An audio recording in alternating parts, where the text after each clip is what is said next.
여러분 최근 일주일 동안에 여러분 들었던 기쁜 소식이 있나요?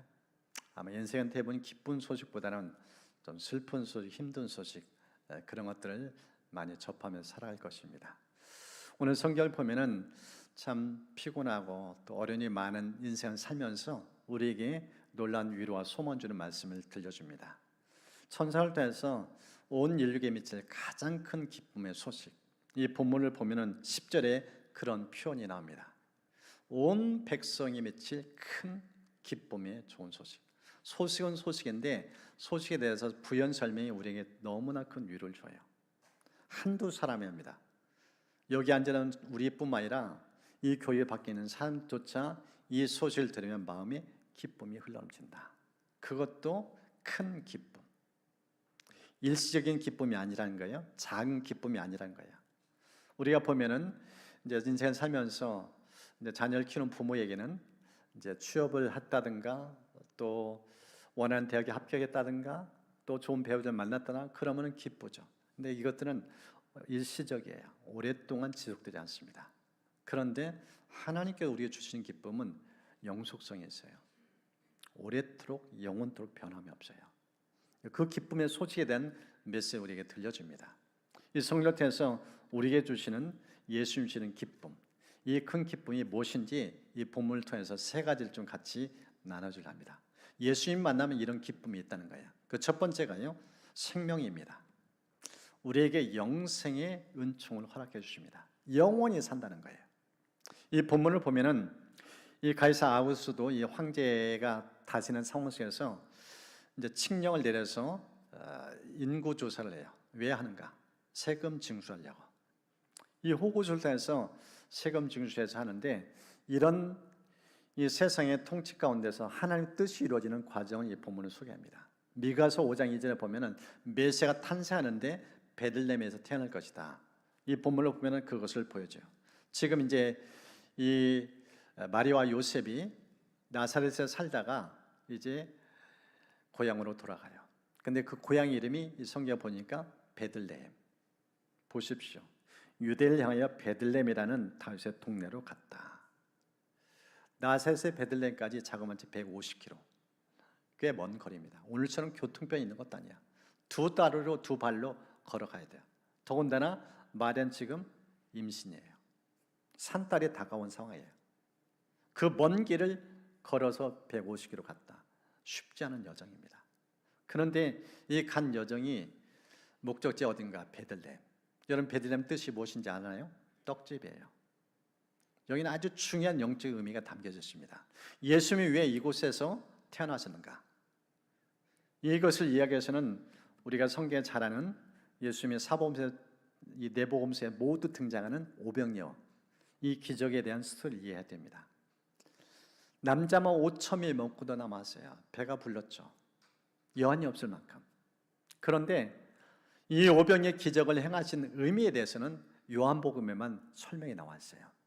요한복음이 이렇게 소개합니다. 예수께서 이르시되 나는 생명의 떡이니 내게 오는 자는 결코 두려지 아니할 터요 나를 믿는 자는 영원히 목마르지 아니하리라. 왜 예수님께서 광야에서 그렇게 수많은 사람들을 먹여 살렸는가? 자신을 소개하는 거예요. 예수님이 이 땅에 왜 오셨는지를 소개하는 내용이 그거예요. 자신을 가리켜서 생명의 떡. 이것을 51절은 이렇게 더 부연합니다. 나는 하늘에서 내려온 살아있는 떡이다. 하늘에서 내려온 살아있는 떡. 이 떡을 먹어야 영원히 산다. 이 말씀을 들려줍니다. 예수님이 왜 베들레헴에서 태어나시는가? 자기를 알리기 위해서. 예수님이 누구신가? 생명의 떡. 이 생명의 공부하시 예수님 만나자면 인간 죽음으로 끝난다. 이 죽음이 끝이 아니라 죽음은 영생에는 관문이다. 새롭게 인생을 해석하기 위하여 예수님 오셨다는 사실입니다. 이 예수님이 이 땅에 오셔서 이렇게 우리의 생명을 주시는데 이 예수를 믿으면 놀라운 삶의 변화가 나타나요. 은총이 흘러갑니다. 좀 더 구체적으로 이 부분을 좀 살펴보는데 세 가지입니다. 예수님을, 이 생명 예수를 믿으면 어떤 변화들이 일어나는가? 그 첫 번째가요, 질병이 치웁니다. 요한복음 5장을 보면은 이 베데스 연못가에 수많은 환자가 있어요. 각종 질병, 종합병 같아요. 그런데 이 많은 환자들이 이 연못가에 왔는데 그 중에서 유독 중증이 있는 환자가 있어요. 38년. 질병에 걸렸는데 몇 년 동안요? 38년. 무슨 뜻일까요? 불치병이라는 거예요. 치료 불능이라는 거예요. 그렇게 살다가 인생을 접을 수밖에 없는 인생. 그럼에도 불구하고 이 사람은 호흡이 있는 나아보려고 소문 듣고 거기까지 간 거예요. 그런 이 절망에 처한 이 사람에게 예수님이 다가가셔요. 그리고 입을 열어 말씀하십니다. 내 자리를 들고 일어나 가라. 그 말씀 한마디에 이 사람이 변화가 나타나요. 곧 나아서 자리를 들고 걸어갔다. 생명의 주님이 생명을 불어넣으니까 그 자리에 치료가 일어나요. 회복 과정 오래 걸리지 않았어요. 재활치료도 받지 않았어요. 38년 동안 고통에 시달던 사람이 자기 입을 일어나 뚜벅뚜벅 걸어가요. 집을 향해서. 이게 생명을 공부한 예수님의 모습입니다. 예수 믿으면은 기적의 역사가 일어나요. 하나님 치유의 역사, 능력의 역사를 공부하신 모습을 보여줍니다. 사랑하는 성도의 삶 속에서도 이 생명이 근원되신 주님이 만전돼서 이런 기적을 맛보며 살 수 있는 은총의 길을 축복합니다. 의학적으로 불치해요. 불가능해요. 안 된다는 거예요. 이렇게 해도 안 되고 저렇게 해도 안 되는데 주님이 말씀 한마디만 딱 했는데 즉각적인 효과가 있어요.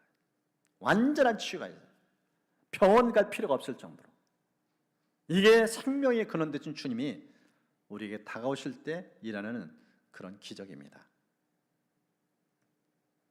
두 번째는요, 죽은 자가 살아납니다. 요한복음 11장의 나사로의 사건 너무나 잘 아시죠? 죽은 지 나흘 됐어요. 호흡이 정지됐어요. 심장이 멈춘 지 오래되고요. 아니 시신이 썩어가는 상황이었다고 성경은 기록해놨습니다. 그 연장에 예수님이 무덤에 찾아가셔요. 왜 찾아가셨는가? 살리기 위하여. 마르다와 마리아는 이 오빠를 살리기 위해 예수님 오신 것을 몰라요.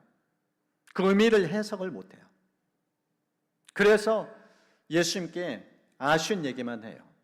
예수님이 이곳에 계셨으면 우리 오빠 안 죽었을 건데. 그 얘기만 반복적으로 해요. 그때 예수님께서 말씀하시죠. 나는 부활이요 생명이다. 나를 믿는 자는 죽어도 살겠고 무릇 살아서 나를 믿으면 영원히 죽지 않는다.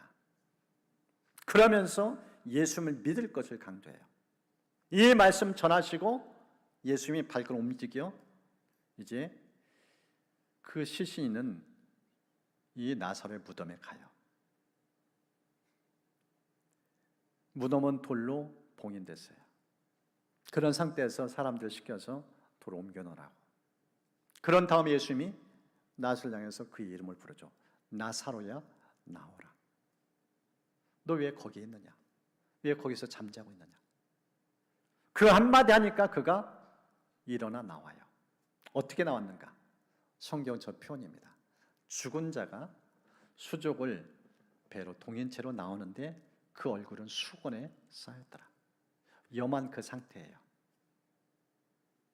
누가 부추기지도 않았어요. 자기 발로 저 수족을 동인 채 얼굴까지 감싼 채 자기 발로 나오는 거예요. 생명의 주님이, 생명의 주관자 주님이 나오라고 말씀하니까 마치 잠에서 깨어난 것처럼 자기 발로 일어나 나와요. 이게 예수께서 이루시는 생명의 기적입니다. 이것이 예수 믿는 모든 사람들에게 보여줄 미래의 모습이에요. 인간 죽음으로 끝나지 않는다. 주님이 우리에게 영원한 생명을 주셨기 때문에 그 예수를 믿으면 영원토록 산다. 그 삶의 상징이 이 나설 때 보여준 사건입니다. 우리가 부활장인 이 고린도서 15장을 보면은 이런 표현이 있어요. 보라, 내가 너희에게 비밀을 말하노니 우리가 다 잠잘 것이 아니요 마지막 나팔에 순식간에 호련히 다 변화되리니 나팔 소리가 나매 죽은 자들이 썩지 아니할 것으로 다시 살아나고 우리도 변화되리라. 예수 믿고 구원받은 뜻은 무엇인가? 영원토록 산다. 무덤이 우리 인생 종착역이 아니다. 반드시 주님 다시 오시고 다시 올 그날 신령한 몸의 부활을 하게 된다. 이 엄청난 소망을 예수님이 우리에게 보여주는 장면입니다. 세 번째는요, 죽은 영혼이 살아납니다. 에베소장을 보면은 우리가 예수 믿기 전 상태를 허물과 죄로 죽었다 이렇게 표현해요. 무슨 뜻인가? 하나님은 감각이 없어요. 관심이 없어요. 교회, 성경책, 예배 전혀 나와 상관없는 일이에요. 그 정도로 영적으로 죽어있는 상태예요. 그런 우리를 예수님을 보내셔서 살리셨어요. 그래서 에베소서 말씀은 이렇게 강조합니다. 범죄로 죽은 우리를 그리스도와 함께 살려주셨습니다. 여러분은 은혜로 구원을 얻었습니다. 이 말씀 이후에 이런 강조를 또 합니다.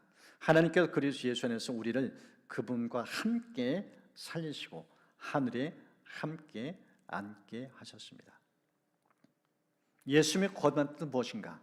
하나님과 교제하는 자리, 소통하는 자리, 하늘에 앉겠다고 표현하고 있어요. 공중권세 잡은 마귀의 통치 지배를 받는 게 아니라 그 통제를 벗어나서 하나님과 소통하고 교제할 수 있도록 하늘에 앉히셨다. 예수 믿으면 이 땅에서도 하나님과 언제나 교제가 가능해요.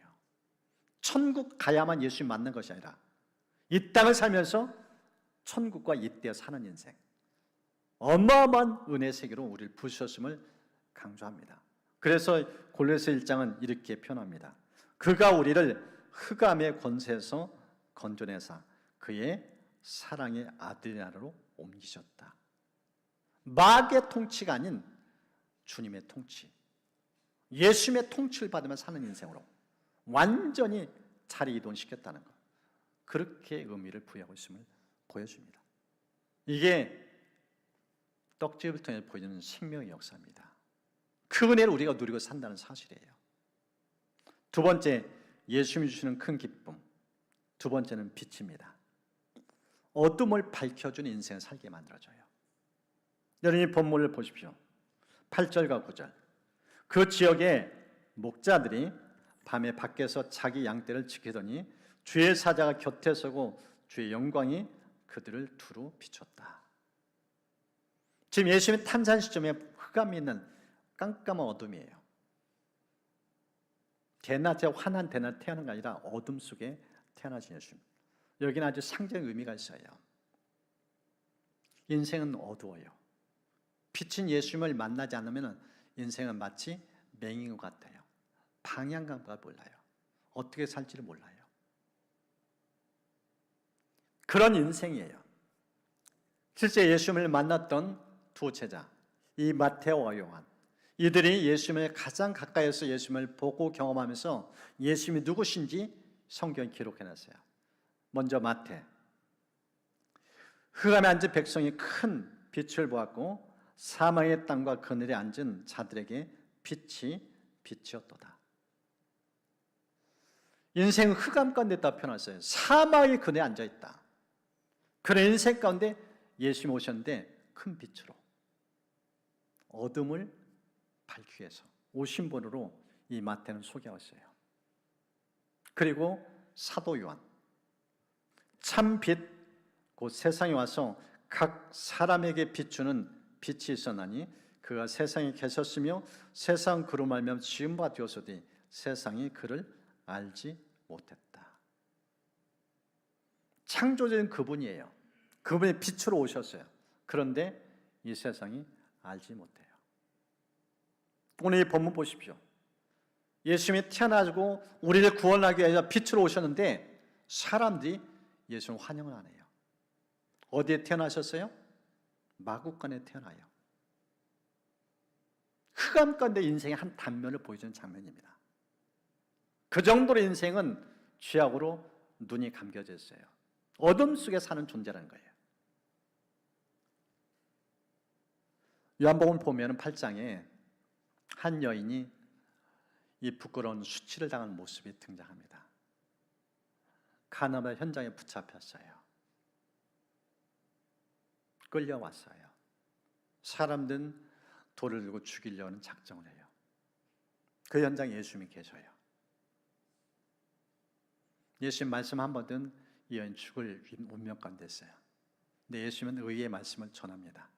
너희 중에 죄 없는 자가 돌로 치라.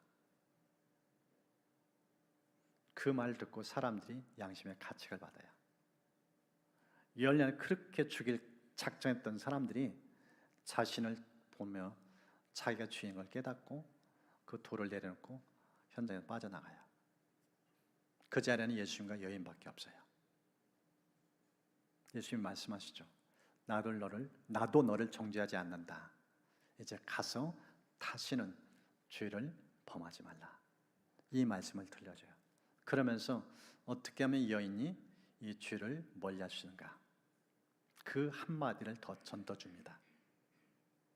나는 세상의 빛이니 나를 따른 자는 어둠에 다니지 아니하고 생명의 빛을 얻으리라. 이 여인이 왜 죄를 지었나? 왜 이렇게 수치를 당하는가? 빛인 예수님을 모시고 살지 않으니까. 예수 모시고 살면은 그런 죄악의 유혹에 넘어가지 않는데 예수 없이 살다 보니까 무너졌다는 거예요. 넘어졌다는 거예요. 그래서 주님이 강조를 하시는 거예요. 나 믿고 살아라. 나 떠나면 또 죄 짓는다. 죄를 이길 수 있는 길은 딱 하나.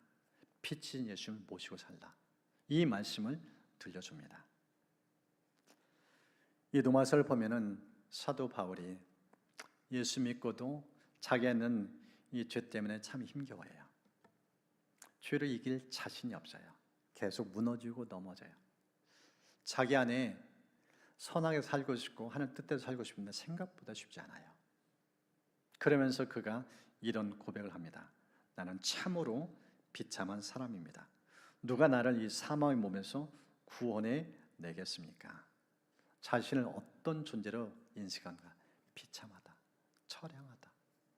계속 패배하니까, 계속 넘어지니까 이 고백 탄식을 해요.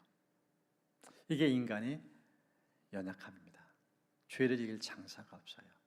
다 무너져요. 바울도 힘써 싸워봤는데 그냥 무너져요. 이런 우리에게 예수님이 오신 겁니다.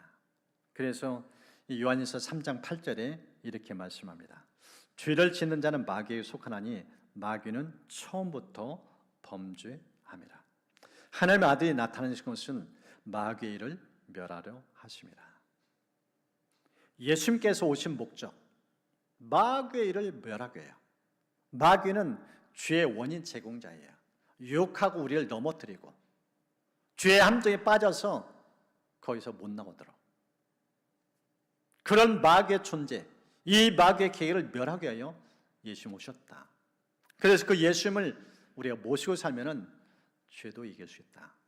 이 메시지 우리에게 들려줍니다. 빛이 임하면 어둠은 물러가요. 힘을 잃고 떠나가 버려요. 예수님이 왜 오셨는가? 이 어둠에 가득한 세상, 죄악이 가득한 이 세상, 이 어둠을 물리치게 해요. 몰아내고 빛 가운데 거룩하게 살 수 있도록 그런 세계를 우리를 부르셨다고 강조를 하고 있습니다. 이제 한 글을 봤는데 한 젊은이인데 20대에 잘 나갔더라고요. 이게 어떤 사람의 권유를 해가지고 카드 회사에 들어갔는데 이 영업 실적이 랭킹 1위예요. 그래서 입소문이 났어요. 저 사람 만나면 회사가 잘 된다. 이래가지고 보험사에 스카우트에 갔어요. 거기서도 잘 나갔어요. 증권사에 불렀어요. 증권사에도 엄청난 기여를 해요. 그러니까 고액 연봉자가 돼요. 남부럽지 않았어요. 어릴 적 시절은 굉장히 가난하고 힘들고 고난의 연속, 궁핍의 연속했는데 갑자기 이 마이다스 손처럼 손댈 만한 잘 되는 거예요. 그런데 그게 끝이 아니에요. 높이 올라가면 추락한다는 표현처럼 하루아침에 그냥 추락해요. 돈 때문에 인생이 망해요. 그리고 떡까지 돈을 노리는 사람끼리 있다가 한 사람이 이 사람을 감옥에 보내버려요. 29에 3년형 받아요. 갑작스럽게 감옥 들어가요. 멀쩡했던 청년이에요. 빠져나올 수가 없어요. 감옥 들어가서 이를 갈아요. 나를 이곳에 보낸 내가 가만두지 않으리라. 내가 반드시 복수하리라. 그런 상황이었어요.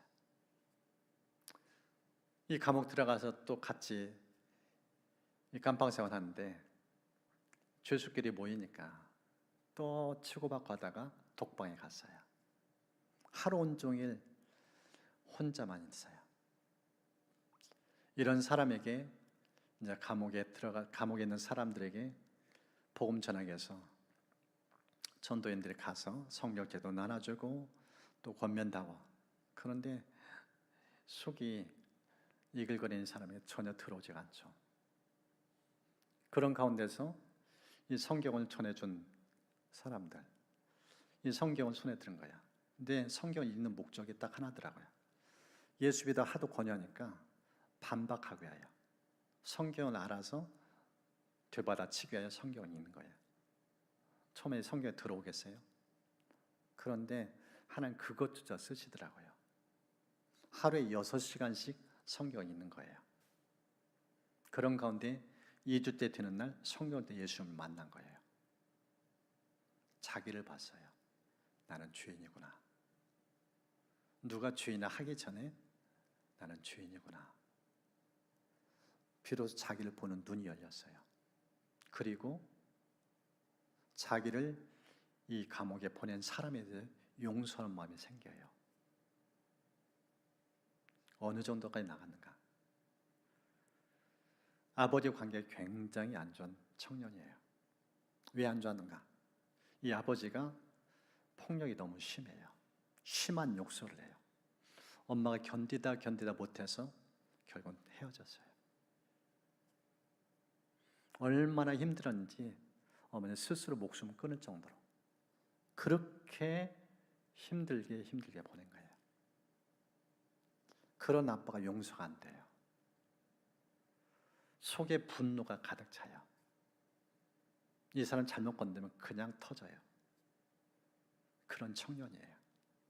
근데 감옥에서 그 어둠 속에서 빛이신 예수를 만난 거예요. 십자가의 사랑을 깨닫는 거예요. 그러면 사람이 바뀌어요. 달라져요. 감옥에 나눈 다음에 아버지께 나가요. 찾아가요. 가봤더니 아버지가 완전히 몸이 피폐해요. 38kg. 죽음이 임박한 상황이에요. 그 아버지를 끌어안아요. 용서를 선언해요. 그리고 아버지 복음을 전해요. 예수 믿고 주님 품에 안긴 채 세상 떠나요. 상상을 초월한 변화가 생겨요.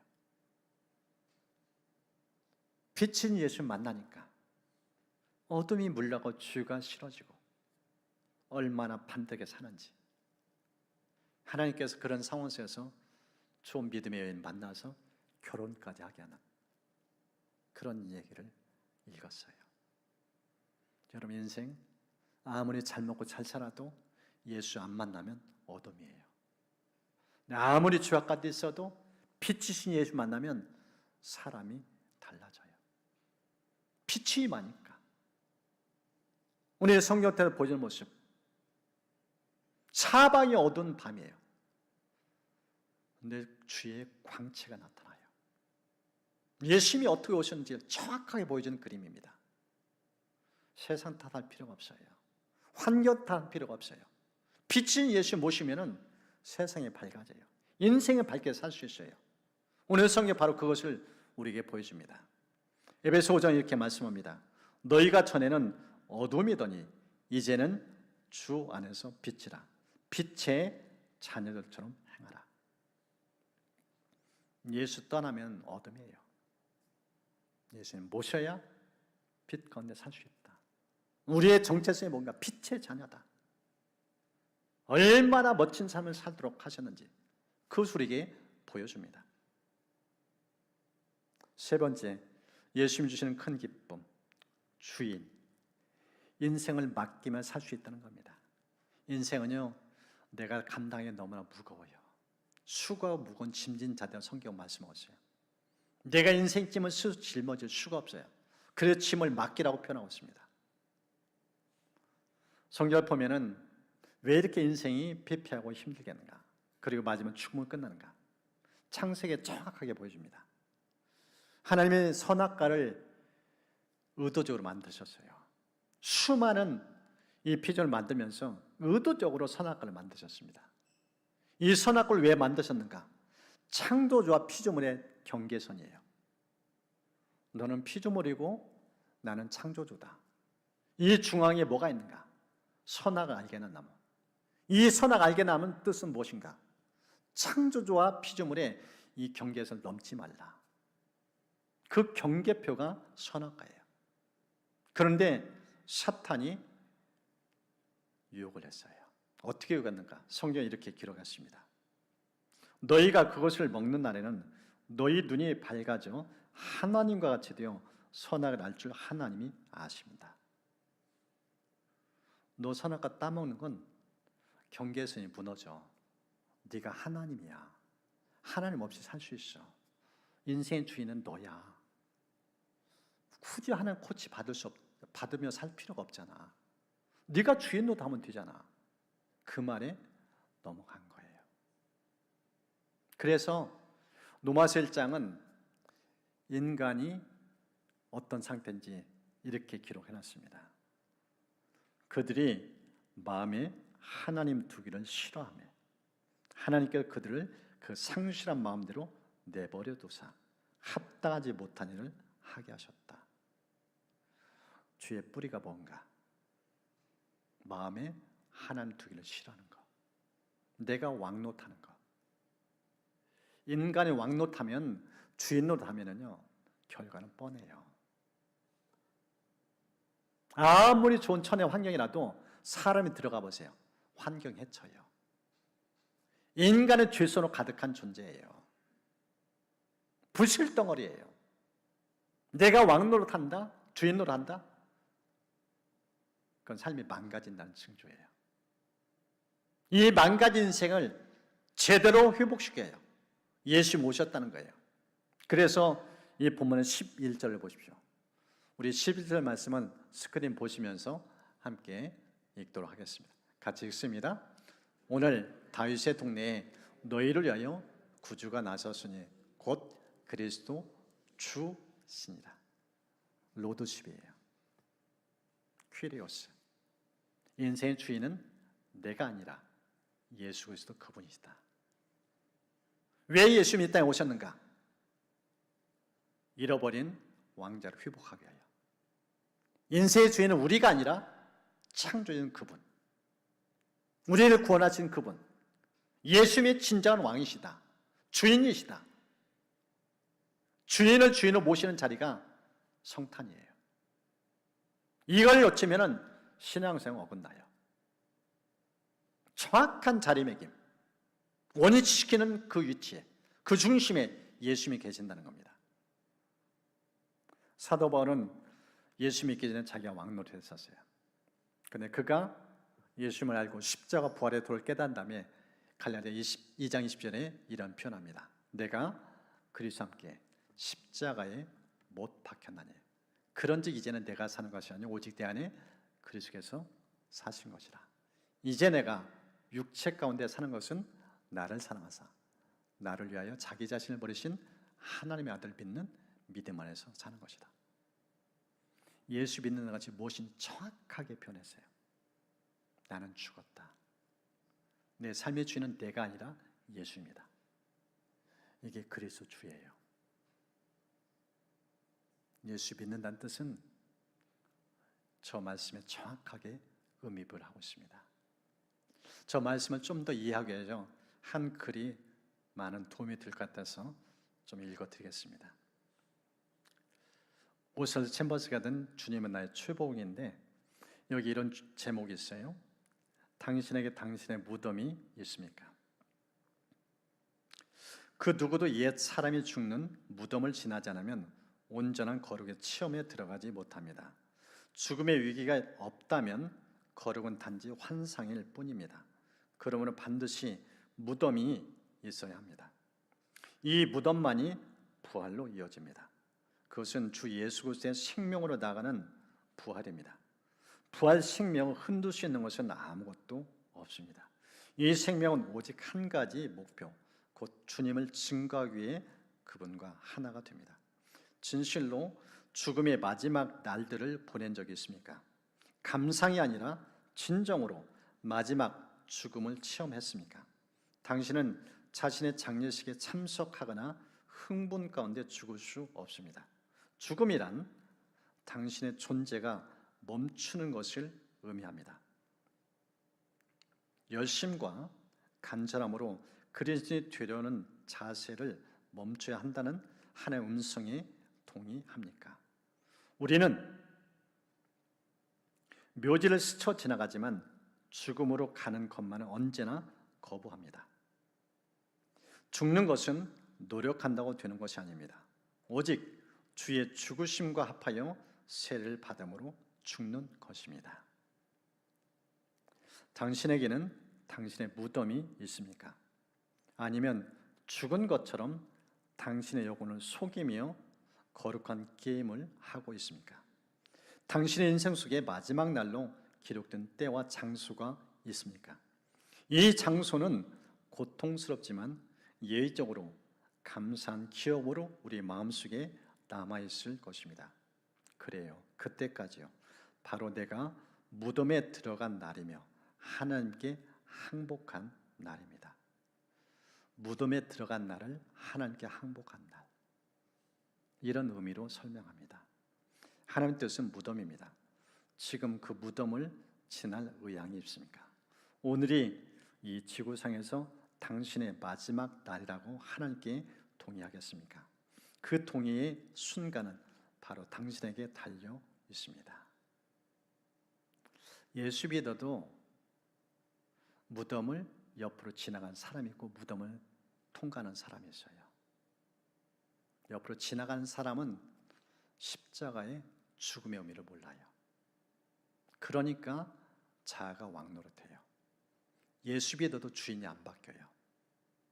죽어야 주인이 달라져요.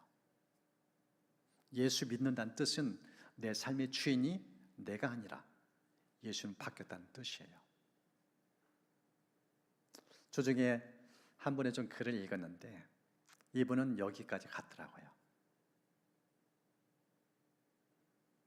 먹고 살기 위하여 포장마차를 했어요. 포장마차 뺏기를 한두 번이 아니에요. 내일엔 기약이 없어요. 그러다가 좀 돈이 벌려져서 잘 산 줄 알았는데 IMF 딱 터졌어요. 부도예요. 완전히 산산조각이 나요.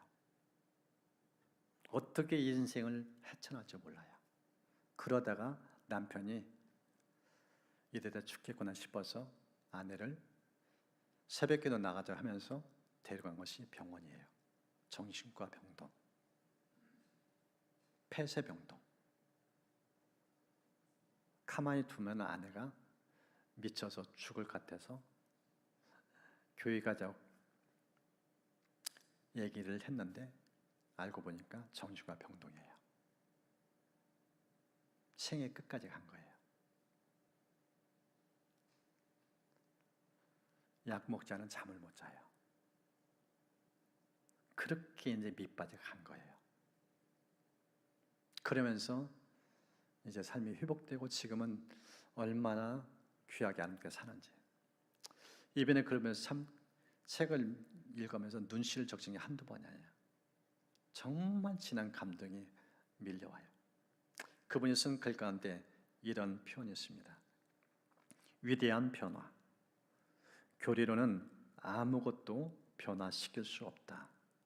오직 그분의 보혈에 닿을 때, 그분이 안으로 들어오실 때 전혀 다른 사람이 될 수 있다. 우리는 스스로 빛을 낼 수 없다. 오직 반사할 수 있을 뿐이다. 우리는 스스로 내어주는 사랑을 하기 어렵다. 오직 그분의 사랑을 받아야 흘려 보낼 수 있다. 그 빛에 머물러야 한다. 그 사랑을 넘치도록 받아야 한다.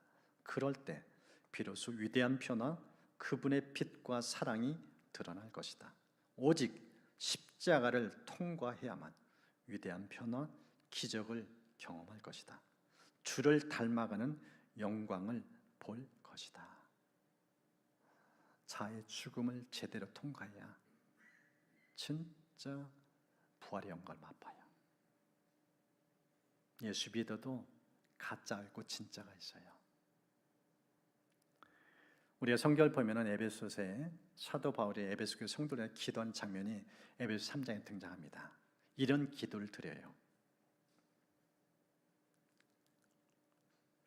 믿음으로 말미암아 그리스도를 여러분의 마음속에 머물러 계시게 하여 주시기를 빕니다. 여러분, 에베소 교회 성도들은 이미 예수 믿고 거듭났어요. 근데 거듭난 성도들 위한 기도가 저 기도예요. 근데 저게 밑줄 띈 머무라는 단어가 아주 중요한 의미가 있습니다. 이 헬라어 원어를 보면은 예수 믿고 거듭났는데 예수님을 어떻게 믿는가 두 종류로 나타나고 있어요. 그 첫 번째가 예수님을 손님으로 모시고 사는 사람. 손님은 뭐예요? 필요한 때만 찾아요. 아플 때, 힘들 때, 어디 있을 때. 그리고 그 문제 해결되면 예수는 다시 몰아내요. 그런 예수는 손님이에요. 또 하나, 예수를 제대로 믿는 믿음. 저 머무라는 단어예요. 저 머무라는 단어는 예수는 주인이라는 뜻이에요. 예수는 나가지를 않아요. 영원히 함께 하셔요. 나는 예수는 손님 모시고 사는가 아니면 주인을 모시고 사는가, 그거에 따라 인생이 달라져요. 손님인 예수님은 능력 행하실 수가 없어요. 여러분, 요한복음 2장 보십시오. 예수님이 이 땅에 오셔서 제일 먼저 행했던 갈릴리가는 혼인잔치 표적, 물을 포도 만든 사건. 그때 예수님은 손님으로 와 계셨어요. 그때 예수님은 아무것도 안 해요. 포도 떨었다고 예수님의 어머니가 얘기했는데 움직이지 않아요. 그런 상황 속에서 마리아가 한마디 더 하죠. 너에게 무슨 말씀하든지 그대로 하라. 예수님은 주인을 모시라는 뜻이에요. 이 말씀을 하니까 예수는 드디어 입을 열어요. 물을 항아리에 가득 채워라. 이제는 떠서 갖다 주라. 그러니까 물이 포도로 바뀌어요. 여기는 중요한 의미가 담겨져 있어요. 예수님을 손님으로 모실 거냐 아니면 주인을 모실 거냐. 내 삶의 질의 변화는 예수님을 어떻게 모시고 사느냐예요. 성탄절 기뻐 찬양한 도 있죠. 1년에 한 번 깐내요. 오늘 이 본문을 통해서 예수님은 우리에게 가장 큰 기쁨을 주시는 분이라고 소개하고 있어요. 오늘 본문에 세 가지를 나눴습니다. 주님이 주시는 기쁨, 생명이에요. 사망이 힘을 잃을 만큼 생명이 흘러넘쳐요. 38년 된 환자도 살아나요. 죽은 지 나흘 된 사람도 살아나요. 이게 예수 믿는 삶의 생명력입니다. 이 예수님을 모시면 어둠이, 죄악이, 사탄이 힘을 잃어요. 그렇게 빛의 권세를 갖고 살아갑니다. 이 모든 삶을 누릴 수 있는 비결이 뭔가? 예수님을 손님이 아니라 주인을 왕으로 모시는 겁니다. 이제 주신 말씀 생각하면서 우리 좀 찬양과 기도로 나갔으면 좋겠어요.